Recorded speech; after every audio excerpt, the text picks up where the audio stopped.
Thank you for tuning in to MSK Detroit Talk Radio on RadioForDivas.com. I am your host, Anisha Solomon.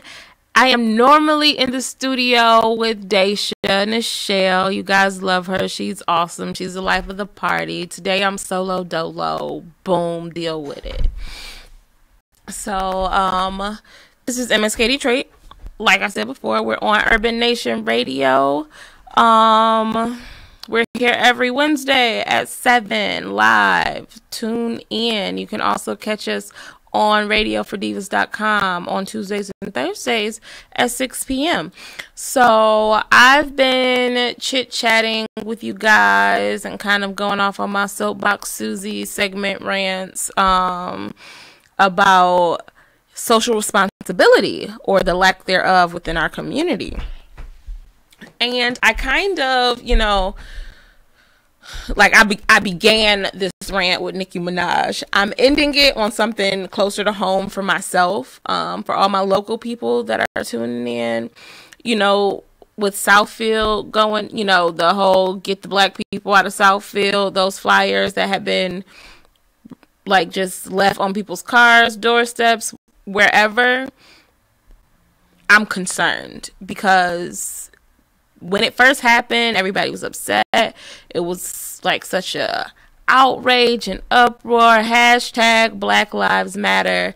Then the weekend happened. I don't know what y'all did over the weekend, but whatever it was, it caused y'all to forget about the entire event and ordeal, and I'm concerned. There is like nothing being said about it currently, and it kind of hurts my heart because we're here like naming and saying and calling all these things out that are injustices and that's wrong with the community and those people who don't look like us and don't care about us, and we're not fighting for ourselves like we care for ourselves. We leave it at the hashtag. We leave it at the moment instead of like creating the movement to actually create effective change. And I bring that up because it's almost election time, right? And Southfield is comprised of 88% of black people. So literally the flyer is talking about removing 88% of the community of Southfield, right? Why is there not more outrage? Because they weren't like talking about those people. They talking about you, honey. You live in Southfield? You brown? They talking about you. They're not talking about, they're not talking about me. They talking about, how everybody be like, they meant your cousins because they was acting ghetto or hood rat or whatever it is, you ratchet, whatever it is that your term is.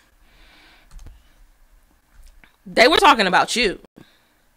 You're black, ma'am, sir, mister. I don't know how to put it. So,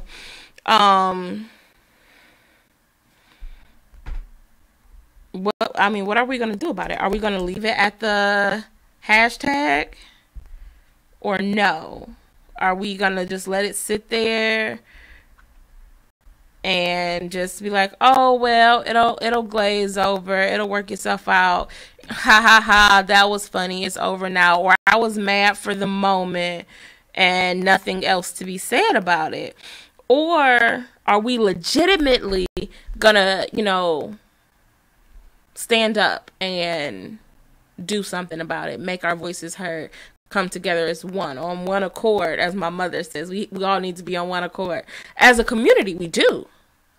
That's the only way we're going to create effective change. That's the only way we're going to do anything that matters, is if we're all working together towards the same end goal.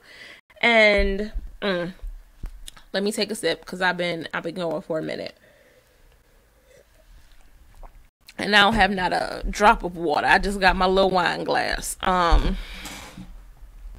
this point, it just seems like it would be a disservice to ourselves, to our community, to our children, to our youth, if we don't do this thing, if we don't talk about it, if we don't go vote. Thank you so much, Jason. Jason, he is wonderful. He just got me some water. Can Jason also get me the flyer for the mayor, please? Or soon to be mayor? Thank you. He's off camera, but he's amazing. He let me vent to him and everything. So, Miss Sylvia Jordan, she's running for mayor. Black woman, phenomenal, doing great things in the community. She's like up against a lot, especially with people voicing the opinion of like to get her out of, you know, office and to get her people out of office. So, I mean, are we really not going to rally around our fellow sister? Because, you know, I am my sister's keeper. I don't know if y'all knew that, but I am. Like, do your homework. Read up on this woman. Find out what she's doing. Like, she's about strengthening the neighborhoods and, you know, like really like enforcing, like getting things together with public safety and, you know, welcoming development and like becoming an international hub. I don't know. That sounds amazing to me. And I know plenty of black women doing great things and making changes, and like she seems to be one of them. Are we really going to let a system and a society push her out and mute her voice?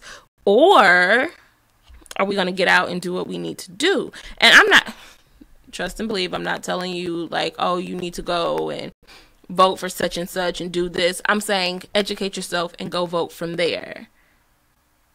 Like, vote for people who are actually doing things to benefit you, to help you grow and your community grow and be sustainable. So your children, your nieces, your nephews, your whomever you have in your family, your youth can have a positive future in some place where they can feel safe and call home. Because just because you like can call it home doesn't mean that it's a safe place. Let's create more safe places for people of color. And with Southfield having 88%, you know, of African Americans is to make up their community, I don't see why that should not be a safe place for black people to call home. Call me crazy, but I think if we're the majority, we should be safe there.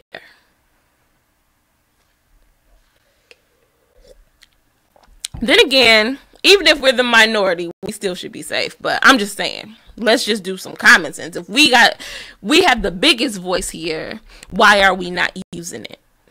Why are we not using our power? And I kind of think it's because our people tend to be a little bit whitewashed, unfortunately. That's sad, but we are. And I do say we, because we have bought into these stereotypes that, oh, you can't trust them, they black. Or that's why I don't go to black businesses. They are so unprofessional. That's why I don't, you know, black people, you know how black people act. No, I don't know how they act because I have not met every black person, so I can't say how black people act. We never say, oh, you know how white people are. Because one white person is not a representation of the entire community of white people. So why is it the few negative, you know, images that we have of black people, why are they complete representations of the entire black community? That's ridiculous. But for some reason we've fed into it, we've bought it, which is I can go on forever about how, you know, being whitewashed has ruined our community, how it's ruined our relationships with one another, how we can't work with each other, how we can't build with each other because we don't trust each other. Because we're taught, oh, well, no, they're not trustworthy. Oh, no, your black men can't protect you. Oh, no, your black women can't support you. And we see it every day. We see black people supporting one another. We see black women like uplifting. Like, I've been to so many, you know, black women empowerment summits. Like, I've been to so many brunches and lunches and wine events, and like, we out here loving and supporting one another. So why is it the stigma that, like, why is it that we're still faced with, oh, we don't? more black men have been protective over me than any other man in the world. Like, I'm sorry. It's the black men that open my doors. It's the black men that walk me to my car to make sure I'm safe. It's the black men that be like, "Oh, you all right? You okay? Are you sure?" Like, I'm confused. Why can't they protect me? They've been doing it thus far. We can trust one another. We can work together. It's proven. But we've bought into the idea that we can, because as long as we believe that we can, as long as we accept that, oh, you know what? Your voice don't matter. Your vote don't count. Like, they've said that because they know that it does. But as long as we believe that it doesn't, and we don't exercise it, it won't. I mean, so keep believing the hype that your vote don't matter. Keep believing that your voice is not being heard, because it is. Why do you think they're trying to silence us so much? Why do you think they're trying to take that power away? Because we have it. You can't take something away that people don't have. I mean, you just can't. You can't steal $1 million from me, because I ain't got it. Try it. You gonna be mad. But I do have a voice. I do have power. That is something that somebody can try to take, and that they are doing a wonderful job at taking our voice and our, and our power from our community. They are. They have muted us.